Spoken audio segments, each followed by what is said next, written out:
Marcos 6, 1. La predicación de esta tarde se titula El Rey en su tierra, y como subtítulo, Cuando los suyos no le recibieron. Él se marchó de allí y llegó a su pueblo, y sus discípulos le siguieron. Cuando llegó el día de reposo, comenzó a enseñar en la sinagoga, y muchos que le escuchaban se asombraban, diciendo: ¿dónde obtuvo tales cosas? ¿Y cuál es esta sabiduría que le ha sido dada? Y estos milagros que hace con sus manos. ¿No es este el carpintero, el hijo de María, hermano de Santiago, José, Judas y Simón? ¿No están sus hermanas aquí con nosotros también? Y se escandalizaban a causa de él. Y Jesús les dijo: no hay profeta sin honra, sino en su propia tierra, y entre sus parientes y en su casa. Y no pudo hacer allí ningún milagro, solo sanó a unos pocos enfermos, sobre los cuales puso sus manos, y estaba maravillado de la incredulidad de ellos.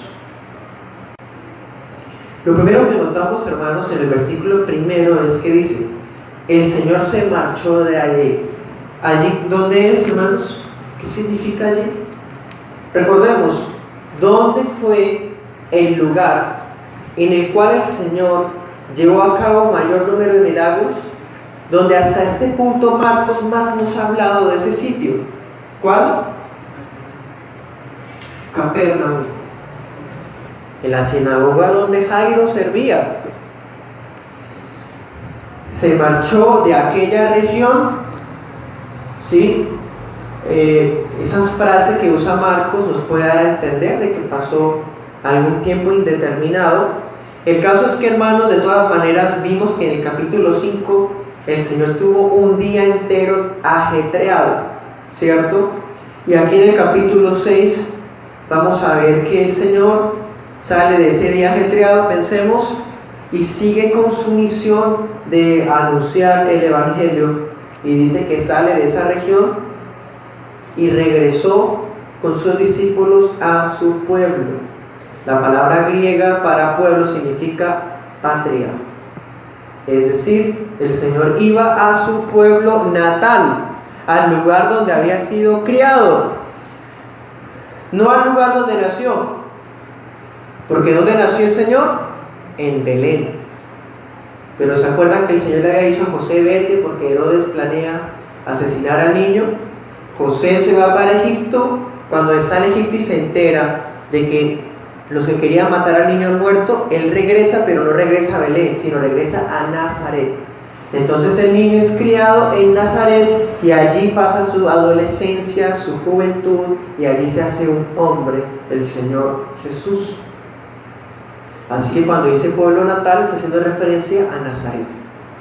Bueno, ese será el nuevo destino del Señor. Marcos no nos había dicho ese dato, o por lo menos que el Señor había ido a Nazaret antes, pero sí nos había dicho que el Señor Jesús era de Nazaret. Miremos por ejemplo Marcos 1:9. En aquellos días Jesús vino de Nazaret de Galilea y fue bautizado por Juan en el Jordán. Entonces vemos, hermanos, que ya Marcos nos había dicho que el Señor estaba viviendo en Nazaret antes de haber empezado el ministerio. Ahora miremos 1:24. Dice, ¿se acuerdan en aquella ocasión? De hecho en Capernaum también el Señor llevó a cabo un exorcismo y el demonio gritó: ¿qué tenemos que ver contigo, Jesús de Nazaret? Entonces Marcos ya nos había dado ese dato. Así que Marcos supone que las personas que están leyendo el Evangelio saben que Jesús viene de Nazaret. Por eso no pone, en el original no dice: y Jesús fue a Nazaret. En el original dice: el Señor fue a su pueblo. Pero deducimos, hermanos, con base en la exégesis del mismo libro, que se trata de Nazaret. Bueno, además ahorita vamos a mirar que Mateo y Lucas nos hablan de este suceso. Sobre el dato de que Jesús nació en Belén, está en Mateo 2.1. Mateo 2.1, puede anotarlo y podemos seguir adelante. ¿Qué más detalles tenemos, hermanos? Allá en Marcos 6.1 dice: el Señor sale de la región de Capernaum y fue a su pueblo, ¿cierto? ¿Qué otro detalle tenemos? Los discípulos están con él. Siempre tenemos, la multitud está a un lado, los discípulos están cerca. Los discípulos van en la barca, con Jesús. Las multitudes tratan de perseguirlos, pero se devuelven cuando ven la tormenta. ¿Se acuerdan? Siempre Marcos nos hace esa distinción, hermanos. Ahorita vamos a profundizar un poquito más. Pero aquí vemos que hay personas que están siguiendo al Señor, que son los discípulos. ¿Cuáles discípulos, hermanos? Pues como hemos visto a estas alturas, en el Evangelio de Marcos se ha hecho énfasis en los 12. Quizás hubieran otros, probablemente, pero fijo, estaban los 12 apóstoles ahí, acompañando al Señor a la tierra de Nazaret. Expectativas. Hablemos de expectativas. El Señor Jesús va al lugar donde fue criado. ¿Qué esperamos? Lo van a recibir súper, ¿cierto? Van a seguirlo. Ay, qué bueno, Capernaum sí que fue que dura. Pocos seguidores. Eso sí, multitudes y gente enferma que quería milagros. Pero discípulos. De pronto en Nazaret, siendo que conocieron al Señor en su vida familiar, en su vida profesional, en su vida como persona, quizás lo sigan, ¿cierto? Podemos pensar, hermanos, a los discípulos con expectativas, porque ¿qué había pasado en los capítulos anteriores? ¿Qué hemos visto? Un Jesús famoso. ¿Se acuerdan?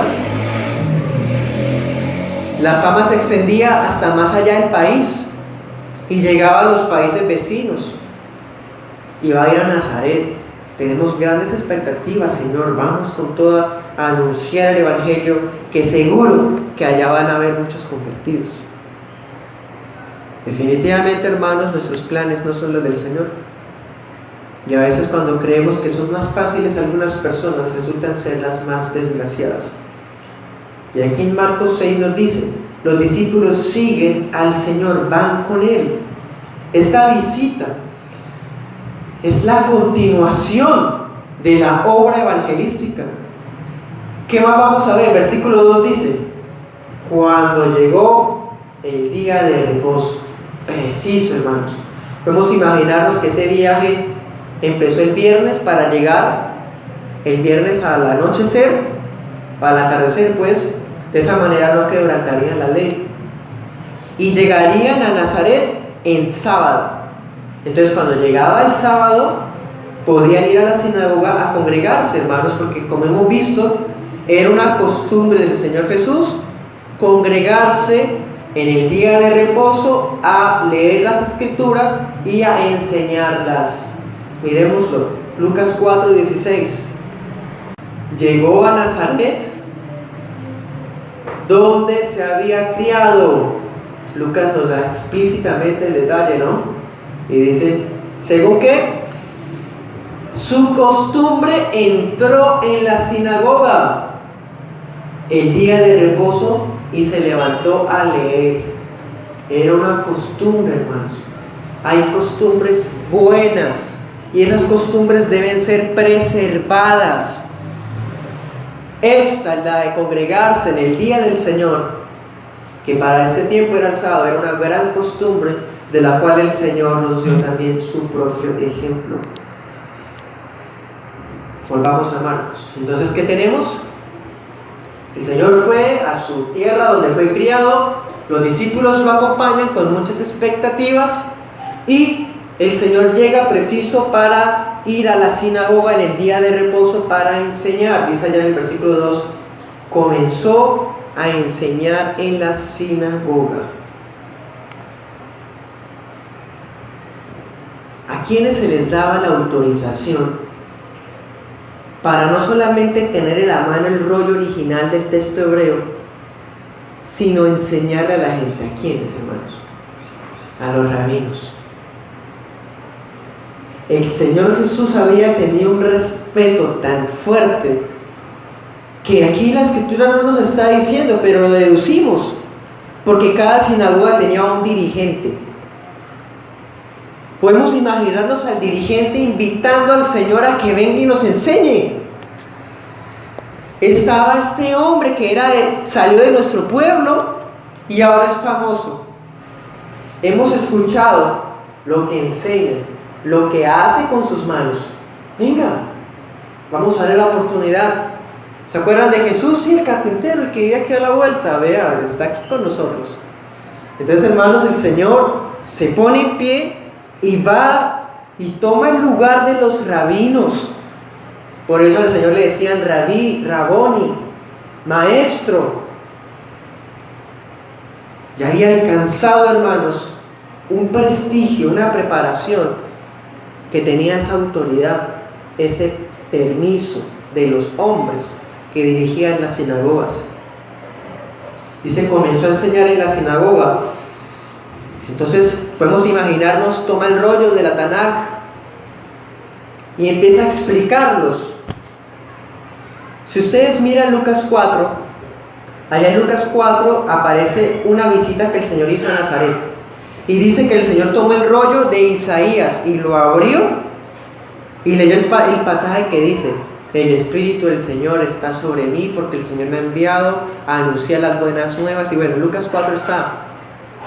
El Señor cierra el rollo, se sienta y dice: este versículo se ha cumplido hoy delante de ustedes.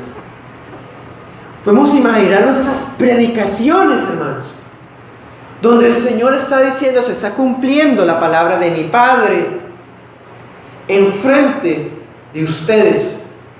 No solamente leía las Escrituras, también las explicaba. No solamente se leía en público la Biblia, también se enseñaba.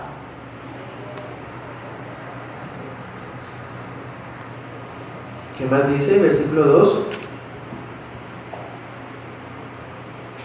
Muchos que le escuchaban, ¿qué? Se asombraban de lo que oían.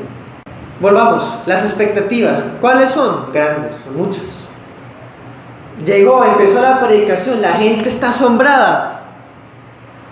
Señor, sí, amén. Van a haber conversiones. Hay personas que están escuchando, van a creer, están asombrados. Hermanos, los paisanos del Señor están asombrados de escuchar a alguien de entre ellos hablando ahí de la manera como lo hace. Entonces, cuando leemos esto, que están asombrados, hermanos, podemos llegar a ilusionarnos. ¿Cierto que sí?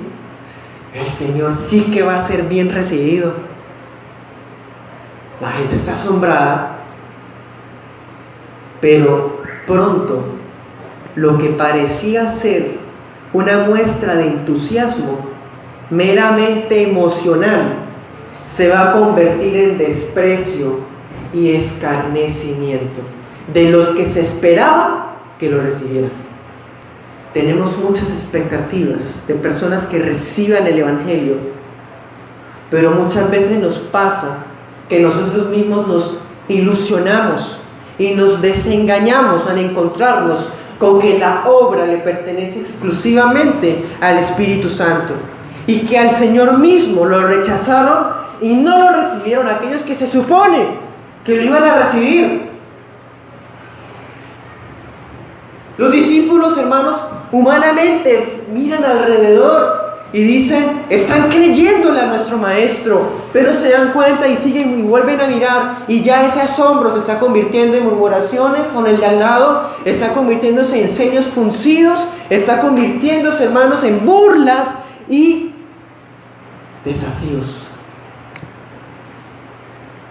Ya ellos empiezan a ver ese rostro que tantas veces ya han visto, el rostro del escepticismo, el rostro de la incredulidad, el rostro del rechazo.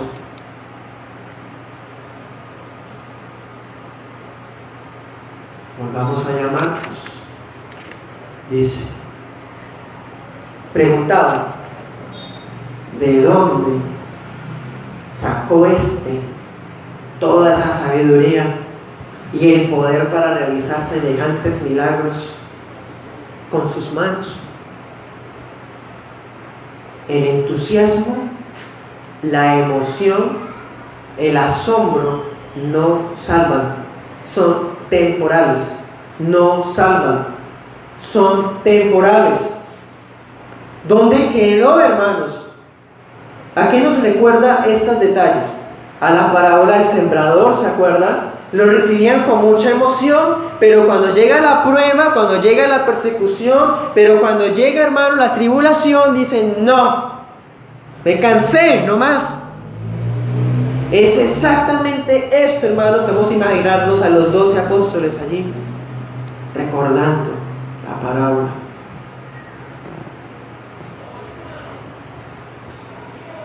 Entonces, asombro, wow, ¿cómo sabe tanto? Pero ¿cómo es que sabe tanto si vivía aquí todos estos años? Esa persona no tiene preparación. Ningún fariseo lo nombró. ¿De dónde saca esa sabiduría? Miren lo despectivo. Impresionante, hermanos. ¿De dónde apareció? De repente se volvió famoso. ¿Cuál es la razón, hermanos, por las cuales esas personas rechazan al Señor? Pregunta es, ¿de dónde tiene ese poder? Versículo 3. ¿No es el carpintero? Es más, conocemos a la mamá. Los hermanos, mírenlos allá, ya están sentados. Mírenlos, Jacob, José, Simón, ese allá, Judas. Esos son hermanos de él. ¿En serio? Sí. Y las dos de ellas son las hermanas. Estas personas, hermanos, los de Nazaret, los nazarenos, se estaban refiriendo a la cuna del Señor. Conocían a la familia del Señor, a los parientes, a la casa, a las hermanas, los hermanos, la mamá, el papá. ¿Sí?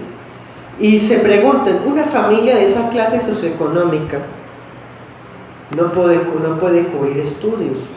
¿Cómo hizo para saber tanto? O sea, es que es increíble, no puede ser, ¿no? Se está hablando ahí, es como un charlatán. Impresionante, hermanos. Es más, ¿ustedes se acuerdan? Las únicas personas que tenían acceso a los estudios, los que podían profundizar en esto, eran los fariseos. Y los fariseos no iban a ir a Nazaret a ser discípulos.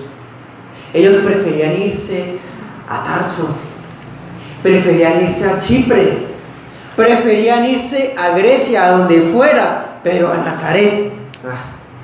¿Qué sale de allá? Comprobémoslo, hermanos. Mateo 23:15. Mateo 23:15. En ese pasaje el Señor está confrontando a los fariseos y les dice lo siguiente: ay de ustedes, escribas y fariseos hipócritas, porque ustedes están dispuestos a recorrer el mar y la tierra para hacer un discípulo, y cuando llega a serlo, lo hacen más hijo del infierno que ustedes mismos. Estaban dispuestos a ir a donde fuera para hacerse un discípulo.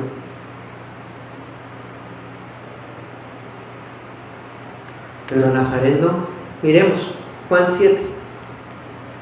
¿Por qué no? Mira lo que ellos pensaban de Nazaret. Juan 7:52. Los fariseos están armando un complot contra el Señor Jesús. Y Nicodemo está ahí. Y Nicodemo trata de defender al Señor. Y los fariseos le contestan esto a Nicodemo y le dicen: ¿es que tú también eres de Galilea? Investiga y verás que ningún profeta sale de Galilea. Pues hermanos, eso es ignorancia, porque Nahum era de Galilea. Pero era tanto su celo y su la hazaña que tenía contra el Señor, que callan a Nicodemo. Nicodemo queda callado, hermanos, porque estaba solo ahí. Tuvo temor de los hombres, no defendió al Señor. Y le dicen: es que tú también eres de Galilea, investiga, mira que ningún profeta sale de allá. Ese era el concepto que tenían, hermanos. Entonces, claro, la gente está en la sinagoga, los que crecieron con él, que quizás jugaron con él en su niñez, que quizás mandaron a hacer la mesa de la casa, allá donde el carpintero José, con el hijo Jesús que trabajaba con él, que el Señor fue el que le hizo la silla allá a la casa, ya lo conocían. Y están escuchándolo. ¿Cómo pudo pagar estudios? No es nombrado por fariseos tampoco. Entonces, ¿qué es lo que habla? Miremos, hermanos, los cuestionamientos. Primer cuestionamiento, ¿cuál es? ¿De dónde saca todo eso? Charlatán, están insinuando que es el Señor. Y segundo cuestionamiento, pero es el hijo del carpintero, es un pobre don nadie y ahora resultó famoso. La familia habita con nosotros. Miren, se asombraron, cuestionaron, se burlaron. Ese es el orden. Así funciona, hermanos, cuando hay un pueblo reacio y obstinado de corazón contra el Evangelio. Ese es el orden. Aprovecho y abro un paréntesis. Hay personas que se preguntan: ¿qué hizo el Señor mientras fue niño? ¿Qué hizo cuando fue adolescente, cuando fue joven? ¿Qué hizo? ¿A qué se dedicaba? Hay sectas que tienen ideas locas, hermanos. No sé si decírselas porque es basura la verdad. Algunos piensan que fue a Inglaterra, otros dicen que fue a la India a aprender con Confucio, otros que fueron con los griegos o con los filósofos. Hay de todo, hermanos. Hay hasta películas con el niño Jesús haciendo milagros. Pero no tenemos derecho a hacer suposiciones fútiles, sin fundamento. El único fundamento que tenemos es este, aquí está. Pregunta: ¿a qué se dedicó el Señor en sus primeros 30 años? Respuesta: carpintería. Ya, no más. Tenemos lo importante, hermanos. No tenemos derecho a escarbar o a imaginar o a suponer o peor, a adivinar. Vayamos a Mateo 13, 55. Allá, ese es el texto paralelo de Marcos 6. Mateo nos da unos detalles y Marcos da otros, como siempre se complementan. Y miren este detalle que da Mateo. Mateo 13, 55.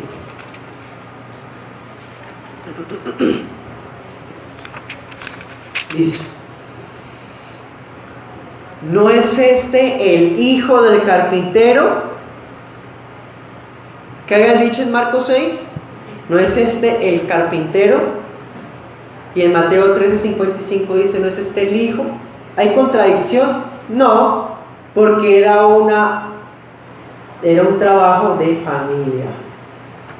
José era carpintero, el Señor Jesús también lo fue. La profesión del papá casi siempre la heredaba el hijo. Eso quiere decir que José también era carpintero. Bueno, era la profesión de la familia.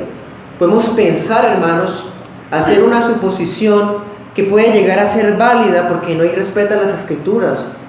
Y es que Santiago, ¿qué se dedicaría también? Santiago sería carpintero. Creció con el papá y el hermano mayor que eran carpinteros. ¿Qué podemos suponer? Que también se dedicaría a la carpintería. Pensemos: José, Simón, Judas, los otros hermanos del Señor, también probablemente, porque era un trabajo de familia, una profesión familiar. El término griego stectón, esa palabra es de donde proviene nuestra palabra técnico. técnico, interesante, es un detalle interesante. Pero la palabra griega para carpintero quiere decir, o puede significar, que probablemente el Señor y su familia no solamente trabajaban la madera, sino también sabían trabajar la piedra. Así que en un pueblo pequeño como Nazaret, ellos tendrían quizás una empresa importante y floreciente de carpintería que no solamente tallaba madera, sino también piedra. Bueno, entonces esto es a lo que se dedicó el Señor en su adolescencia y en su juventud. ¿Qué otra cosa podríamos deducir? Lo que dice Lucas, ¿se acuerdan? El niño se perdió una vez, ¿se acuerdan? Y fue a aprender con los fariseos, les hacía preguntas, ¿sí? Esa es la otra. El Señor se dedicó a la carpintería y todos los sábados iba a la sinagoga y aprendía, era instruido en la palabra.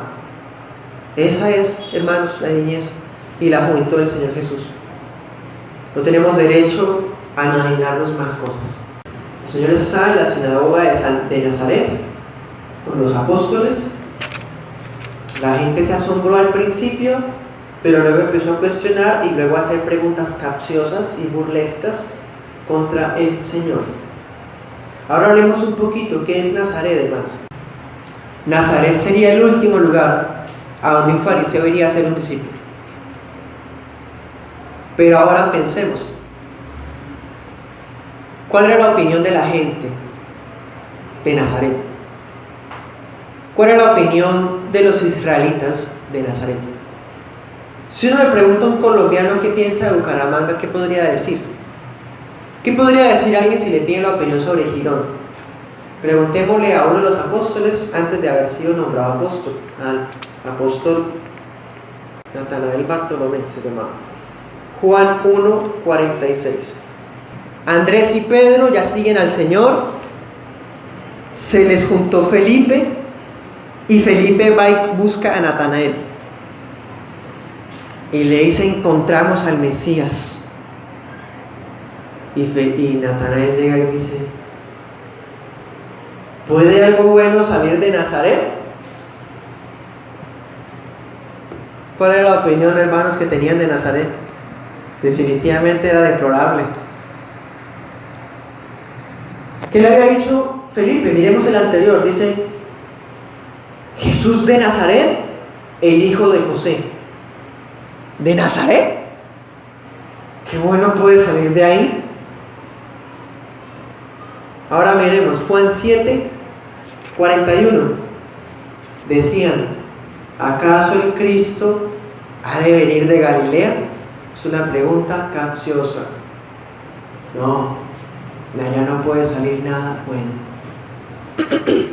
Ese era Nazaret, hermanos. Y el Señor fue criado ahí. ¿Por qué? Porque no fue criado en Jerusalén, Sión, la ciudad de David. Porque no fue criado en Belén, no en otra, porque en Nazaret, una ciudad despreciable, precisamente, hermanos, para cumplir la promesa del Padre. Isaías 9, que había dicho. Isaías 9 decía lo siguiente: como en tiempos pasados Dios trató con desprecio a la tierra de Zabulón y a la tierra de Neftalí, pero después la hará gloriosa por el camino del mar al otro lado del Jordán, Galilea de los gentiles. El pueblo que andaba en tinieblas ha visto gran luz. A los que habitaban en tierra de sombra de muerte, la luz ha resplandecido sobre ellos. ¿Cuál es la descripción bíblica de Nazaret? Aquí está: tierra de sombra de muerte, pueblo que anda en tinieblas, Galilea de los gentiles. Eso es lo peor de Israel. Pero precisamente eso, esa gente vio gran luz. Se cumplió, hermanos, la palabra. Y tan cierto es que miremos Mateo 4:14. Mateo explícitamente nos dice: para que se cumpliera lo dicho por el profeta Isaías cuando dijo: tierra de Zabulón y tierra de Neftalí, camino del mar, al otro lado del Jordán, Galilea de los gentiles. El pueblo asentado en tinieblas vio una gran luz. y a los que vivían en región y sombra de muerte, una luz les resplandeció. Desde entonces el Señor Jesús comenzó a predicar y a decir: arrepiéntanse porque el reino de los cielos se ha acercado. Ese es Nazaret, y ahí estaba el Señor, hermanos. Lucas capítulo 4 parece hablarnos de la misma escena, pero hay quienes creemos que no es la misma escena. Vayamos allá, Lucas 4, 16. Esta es la referencia que ahorita les decía de Lucas. Dice: llegó a Nazaret, donde se había criado, según su costumbre, ya lo leímos, versículo 17, le dieron el libro de Isaías, el profeta, y abriendo el libro, halló el lugar donde estaba escrito: el Espíritu del Señor está sobre mí, porque me ha ungido para anunciar el evangelio a los pobres, me ha enviado para proclamar libertad a los cautivos. ¿Sí? Versículo 20, cerrando el libro, lo devolvió al asistente y se sentó, y los ojos de todos en la sinagoga estaban puestos en él. Y comenzó a decirles: hoy se ha cumplido esta escritura que han escuchado. Versículo 22, todos hablaban bien de él, hermanos, siempre es igual. Y se maravillaban de las palabras llenas de gracia que salían de su boca y decían: ¿no es este el hijo de José? Bueno, y ahí sigue, hermanos. Lucas nos da muchos más detalles. Tanto es así que la escritura nos dice que en esta ocasión la gente casi que se lleva a rastras al Señor y lo llevaron hasta un despeñadero y lo iban a tirar desde ahí al precipicio. Ahí usted lo puede ver. Y el Señor se va en medio de ellos, se va, sigue su camino. Hay quienes creemos que esta de Lucas 4 es otra visita. Si es así, quiere decir que Marcos 6 es el Señor Jesús dándole una segunda oportunidad a Nazaret. ¿Qué había pasado en Lucas 4? El Señor está solo y lee la escritura al comienzo del ministerio. ¿Por qué creo que es una escena distinta a Marcos 6? Porque en Marcos 6 está con los discípulos. Recién llegaba de una gira evangelística. Esos detalles Lucas no nos dice. Puede dar a entender de que se trataba de otra escena. Entonces lo de Lucas es que el Señor había ido a predicar a Nazaret una vez, y esa vez casi lo matan. Y en esta ocasión, en Marcos capítulo 6, el Señor vuelve a ir. Hermanos, en la primera vez fue rechazado. Intentaron despeñarlo, pero el rey le da otra oportunidad a este pueblo miserable. Habían pasado, un año de ministerio. Había obtenido fama que se extendía más y más. Hacía hechos milagrosos sin precedentes. De pronto, si los de Nazaret se enteran de todo eso, ahí sí lo reciban. La primera vez lo escucharon y no. Lo único que escucharon fue que un día convirtió el agua en vino. Sanaría a un centurión. Sería lo único que sabrían los de Nazaret. Pero en Marcos 6 ya saben muchas cosas. El endemoniado gadareno, la hija de Jairo, la mujer del flujo de sangre, hermanos, el exorcismo en Capernaum, el de la mano seca. ¿Cuántos milagros no ha hecho? Los leprosos. De pronto ya la gente lo reciba. Hay que dar otra oportunidad. Vamos a ver. ¿Sí? Quizás esta vez estén más abiertos. Quizás esta vez sí lo oigan con detenimiento. Quizás esta vez sí se conviertan. Pero ¿qué nos encontramos, hermanos, en Marcos 6? Tampoco. 3. Dice: se burlaban. Es un simple carpintero, hijo de María, hermano de Santiago, José, Judas y Simón. Sus hermanas viven aquí mismo entre nosotros. Dice: se sentían profundamente ofendidos y se negaron a creer en él, dice la traducción viviente. Y en esta versión, en las versiones más conservadoras, dice: se escandalizaban. Esa palabra escandalizarse, ¿sabemos qué significa? Yo les he hablado de eso, pero si no se acuerdan, yo se los recuerdo. Escandalizarse en griego es una palabra terrible. Terrible. Escandalizarse, ¿saben qué es? Dicho de otra manera, ser una piedra de tropiezo. Eso es escandalizarse. Ocasionar que alguien se niegue, se endurezca y se pierda. Eso es escandalizar. Terrible. ¿Y qué decía? La gente que se escandalizó de él, se sentían profundamente ofendidos de tan solo escuchar a alguien que había salido de entre ellos, hablar como él hablaba. Se negaron a creer a su mensaje. ¿Cuál era el mensaje, hermanos? Arrepentidos, lo leímos, porque el reino de los cielos se ha acercado. Se negaron a recibirlo con arrepentimiento. Se negaron a recibirlo con fe. Miremos Mateo 13, 57. Y se escandalizaban a causa de él. Mateo nos confirma la situación. ¿Quién fue piedra de tropiezo? ¿Quién? El Señor mismo. El simple hecho de ellos saber que Jesús había criado entre ellos fue motivo de escándalo. Fue piedra de tropiezo para ellos que el Señor haya sido criado ahí. La Biblia de las Américas dice: a causa de él tropezaron, a causa de él se escandalizaron. Hermanos, para el réprobo cualquier asunto sirve de tropiezo.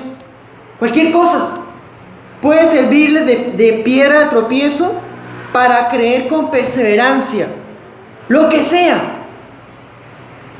Se puede agarrar de cualquier cosa, hermanos, para negarse y escandalizarse y sentirse ofendido profundamente. Miremos Mateo 11, 6. Bienaventurado es el que no se escandaliza de mí. Pero Señor, tú eres el Mesías. Tú eres el Señor de señores. ¿Quién puede escandalizarse de ti, Señor? ¿Quién puede escandalizarse de Dios? Hermanos, el réprobo, el que no ha sido escogido, se escandalizará de cualquier cosa. Por eso la Escritura dice: bienaventurado el que no haya tropiezo en mí.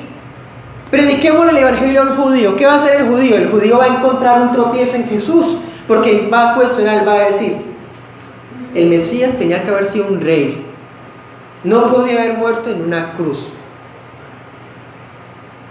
no podía tocar a un leproso. Va a buscar cualquier asunto para decir: este no es. ¿Sí me entienden? Ese es el escándalo, el tropiezo. Cualquier asunto lo van a examinar, pero no para buscar lo bueno. Lo van a examinar para encontrar algo de qué tomarse, de qué cogerse, para decir: esto no es. Primera de Pedro 2:7 dice: este precioso valor es, pues, para ustedes los que creen. Pero para los que no creen, la piedra que desecharon los constructores, esa en piedra angular se ha convertido, y piedra de escándalo, de tropiezo y roca de escándalo, pues ellos tropiezan porque son desobedientes a la palabra, y para ello también estaban destinados. Hasta la persona misma de Jesús hace caer a los que están destinados para caer. Sencillamente, escrito está. La persona misma de Jesús es una piedra que nos da honor, gloria, nos levanta, y somos construidos en un templo vivo para el Señor. Pero esa misma piedra que nos levanta a nosotros aplasta hasta destruir a aquellos que no creen en Él y desobedecen a la palabra. El mismo Señor. No fue culpa de nadie, fue culpa, hermanos, de sí mismos. Y el mismo Señor es tropiezo para estas personas. Y aquí lo vemos, hermanos. ¿Ustedes creen que el Señor Jesús, siendo Dios omnisciente, no sabía que iba a ser rechazado? Pero el evangelio que salva a algunos condena a la mayoría. El Señor fue a esa sinagoga ¿a qué? A condenar entonces, porque no recibieron la palabra que el mismo Verbo hecho carne estaba hablando ahí.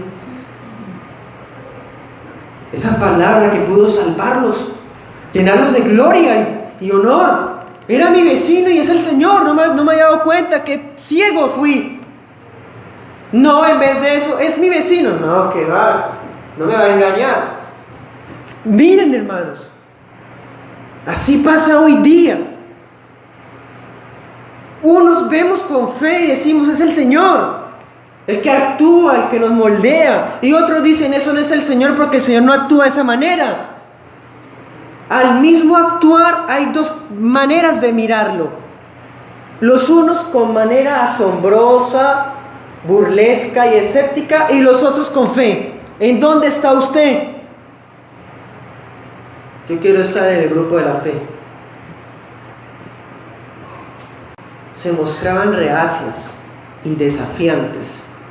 Es más, revisemos el versículo 2. Decía, ¿qué decía ahí? El poder que sale de las manos. Poder que sale de las manos. Es como si estuvieran insinuando que había algún truco oculto. Es como si estuvieran insinuando que el Señor estaba haciendo por allí maromas, trucos, trampas, y que no era cierto los milagros. ¿Qué es ese poder que sale de las manos? ¿Cuál es el truco? Notemos esa pretensión tan impresionante, totalmente carnal, maliciosa y perdida. Ahora notemos otra cosa. Los cuestionamientos, ¿contra qué iban dirigidos? ¿Pudieron cuestionar la prédica? No. ¿Pudieron cuestionar la enseñanza? No. ¿Qué es lo que estaba haciendo el Señor? Estaba en la sinagoga, ¿cierto? Leyendo. ¿Y qué más hacía? Enseñaba. ¿Alguien refutó algo de la enseñanza? No. Es imposible. Pero notemos que la pretensión de esta gente no era atacar a la palabra, no era atacar la enseñanza. Es más, ni siquiera estaban atacando a los hechos. Ellos no podían decir, pues nos enteramos que sanó a una mujer con 12 años de flujo de sangre. No podían negarlo. No podían negarlo. Así que tampoco cuestionaban a los hechos. Debe haber algún truco, pero ¿de qué pasó? Pues hemos sabido, sí, porque todo el mundo habla de eso. Pero sí lo que trataron de atacar, ¿qué fue? A la persona de él. Ese es siempre el proceder de estas personas de Nazaret. Siempre es el mismo proceder. No pueden atacar la enseñanza, no pueden atacar la vida personal y los hechos de la persona, sino que tratan de escarbar en atacar a la integridad de esa persona, el nombre de él. Es un carpintero. Trataron de encontrar algo que descalificara al Señor en el ministerio. Trataron de encontrar algo que descalificara al Señor de por qué estaba ahí parado enseñando. ¿Quién es ese? No pudieron atacar la enseñanza ni a los hechos, pero sí trataron de atacar a la persona de él. ¿Y qué encontraron? Un origen humilde, un origen sencillo, ¿cierto? Una proveniencia despreciable. Y con base en eso, lo rechazaron. Trataron de investigar, bueno, ¿por qué lado nos metemos? No, pues hay integridad, metámonos por este, y este no es por esto. Así, hermanos, son los que piensan cuando están escandalizados. Entonces entendemos por qué el apóstol Juan, en Juan 1:11, dijo: a los suyos vino, pero los suyos no le recibieron. Ahí está. Mas a todos a los que lo recibieron y a los que creen en su nombre, les dio el derecho de ser hijos de Dios. Entonces el Señor dijo: no hay profeta sin honra, sino en su propia tierra, entre sus parientes y en su casa. ¿Qué significan esas palabras? Que a un predicador de la palabra se le brindará respeto y honra en todo lado, menos en su lugar, en su familia, en sus parientes, en los que lo conocieron, cómo empezó. En esos no. En cambio lo reciben a otro lado con honra. El Señor es lo que está diciendo acá. No hay profeta sin honra, sino en su propia tierra. ¿Quién está diciéndolo? El Señor, hermanos, Jesús, y más encima con su propio ejemplo. Su propia tierra no lo honró, sus propios parientes no lo honraron. ¿Qué había pasado unos capítulos atrás? Acordémonos en Marcos. ¿Qué habían dicho del Señor? Que estaba loco. ¿Y quiénes iban a sacarlo?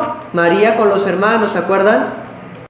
Estaban diciendo que estaba endemoniado, ¿se acuerdan? Cuando la blasfemia del Espíritu Santo. Y otros decían: es que está loco. Entonces la familia vino a llevárselo. Estaba la familia ahí ese día en Nazaret y seguían pensando igual. Ni siquiera su propia familia de sangre quiso aceptar al Señor. Voy a abrir otro paréntesis. Notemos que en Marcos, que es el evangelio más antiguo, no se menciona a José, el papá. En cambio Mateo nos había dicho el hijo de José. Juan nos dijo el hijo de José. Pero cuando nos encontramos que María fue con los hermanos a sacar al Señor, y aquí los vemos congregados en la sinagoga, no está José. ¿Eso qué significa? La tradición de la iglesia afirma, y también creo esto: José ya había muerto, José ya había fallecido. Entonces José no estaba y no aparece en las escenas, por eso ya José había muerto. Cierro el paréntesis. Ahora el Señor dice: no hay profeta sin honra.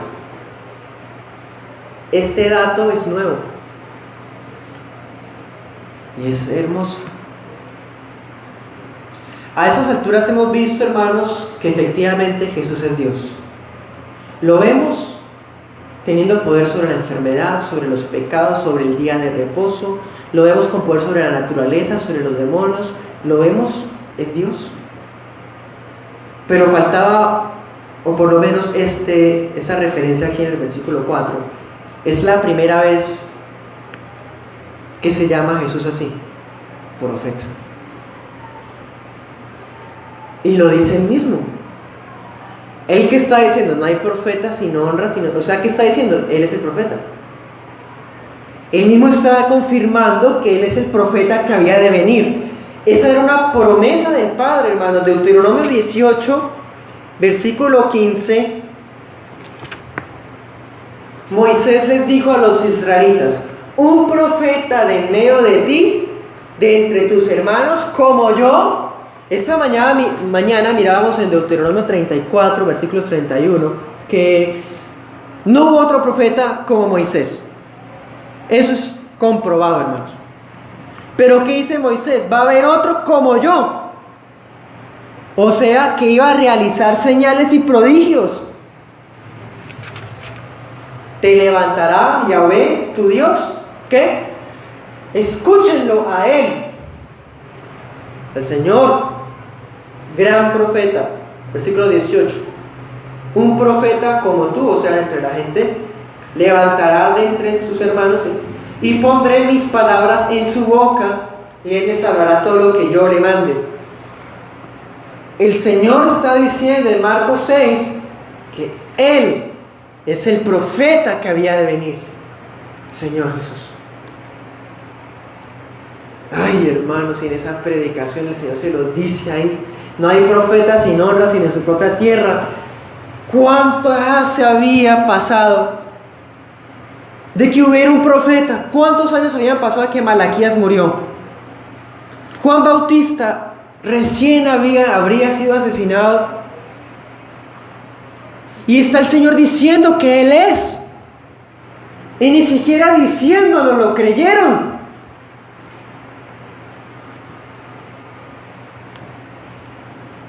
Esta frase nos da un dato por primera vez. El rey es el profeta. El gran profeta que había de venir está ahí. Es el Señor Jesús. Si un profeta común y corriente debía recibir honra, pongamos un ejemplo, Primera de Reyes, Elías. Elías va a la casa de la viuda de Sarepta y dice: tengo hambre, prepáreme un pan. Y ella dice: mi señor, solo me queda un poquitico para mí, mi hijo, y después nos morimos. Y Elías dice: dámelo a mí y el Señor te proveerá. La mujer va y se lo prepara y le entrega lo único que quedaba a Elías. Entonces Elías hace, hermanos, en la señal de que se multiplica el aceite, ¿se acuerdan? Honraron a Elías siendo profeta, un gran profeta, sí, pero él no era el profeta que había de venir. Entonces, si alguien como Elías, siendo un profeta, recibió honra, ¿cuánta mayor honra debería haber recibido el Señor, que era el gran profeta que había de venir? Hermanos, la entrada triunfal a Jerusalén con las palmas y ponían los mantos en el suelo, eso debió haber hecho Nazaret. Es el Señor. Pero no, recibió asombros, burlas, cuestionamientos y ataques. No nos podemos extrañar de recibirlos nosotros. Nosotros no somos el gran profeta. Y si al árbol bueno atacaron, ¿qué será de los renuevos? Dice la escritura en Mateo. Podemos esperar, hermanos, aplausos y abrazos del vulgo de Nazaret. Esa honra el Señor no la recibió ni en su propia patria. Volvamos allá a Marcos y termina diciendo: Él no pudo hacer allí ningún milagro. Ese no pudo suena raro, ¿cierto? Pero déjenme explicárselos. Mateo 13, que es el paralelo, dice que el Señor no hizo milagros. En cambio Marcos dice no pudo. Es interesante hacer esas comparaciones para ver el complemento. Está enfrente a un pueblo incrédulo. No cree sino cuestiona, ¿cierto? ¿De qué sirve hacer milagros? ¿De qué? ¿Para qué? El rey no hizo milagros no porque él dependiera de la fe ajena. O sea, tú no crees, es que si tú no crees no puedo activar mis poderes. Tu fe es la que activa la mano de Dios. No, el rey no depende de la fe ajena para que su poder sea real. Es el rey y es poderoso. Pero hermanos, hubiera sido completamente contraproducente que el Señor hubiera efectuado milagros ahí, habiendo duda en los corazones, habiendo incredulidad en la gente. En un contexto así, ¿saben para qué servirían los milagros? Para un show. Eso sería un show, un espectáculo. No hay fe. ¿Para qué?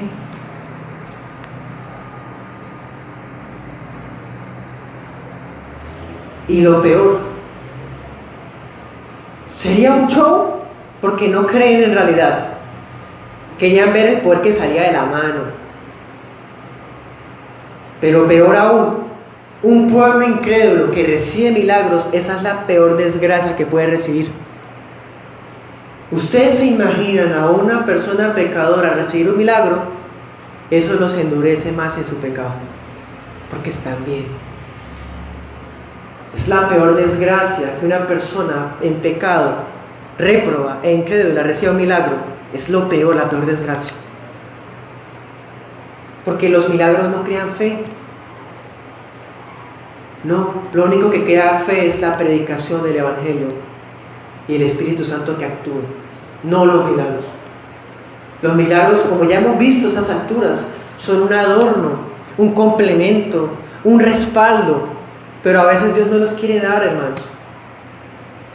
De todas maneras, el versículo dice, de todas formas, el Señor Jesús sanó a unos pocos enfermos poniendo sobre ellos las manos. Para terminar, hermanos, ¿quiénes acompañaron al Señor? Los discípulos. ¿Ustedes piensan que la sinagoga de Nazaret estaría llena? Seguramente, está el famoso ahí, que era de la propia tierra. Ahora, ¿habría mucha gente enferma? Seguramente, en donde no hay enfermos, y más en ese tiempo. Y dice, sanó a unos pocos. Siempre es lo mismo. Marcos siempre hace esto, hermanos. Pareciera reiterativo, repetitivo que yo les diga esto, pero Marcos siempre hace la distinción entre los muchos y los pocos. Marcos siempre habla de multitudes y pocos discípulos. Habla de personas que lo rechazan, se burlan y cuestionan, y pocos enfermos. Marcos tiene esa característica y no podemos pasarla por alto. ¿Estos pocos enfermos creerían? Quizás, seguramente. El Señor no les llevó la cuerda, como decimos por aquí, de hacer show, hacer milagros, no, ahí en lo privado quizás. Lo que sabemos es que impuso manos para comprobar que era de Él. Ay, que habían despreciado.